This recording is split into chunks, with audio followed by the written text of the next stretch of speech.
Good morning. A new leader has been appointed for Bank of America, and he was in their own backyard. Brian Moynihan was promoted from head of the consumer banking unit. He will take over as CEO at year's end. Now, Bank of America's new boss got a lot on his plate. He needs to put a halt to defaulting consumer loans tied to the recession, integrate the Merrill Lynch unit, and smooth over relations with federal regulators.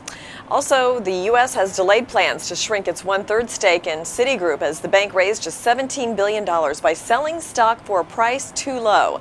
Earlier this week, Citigroup said it would sell at least $20.5 billion of equity and debt in order to exit TARP. Separately, Citi says it will suspend foreclosures and evictions for 30 days in a temporary break for about 4,000 of its borrowers during the holiday season.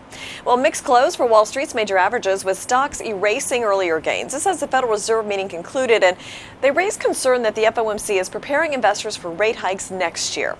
And lastly, Pepsico says it won't use its advertising muscle for the upcoming Super Bowl. This is according to the Wall Street Journal.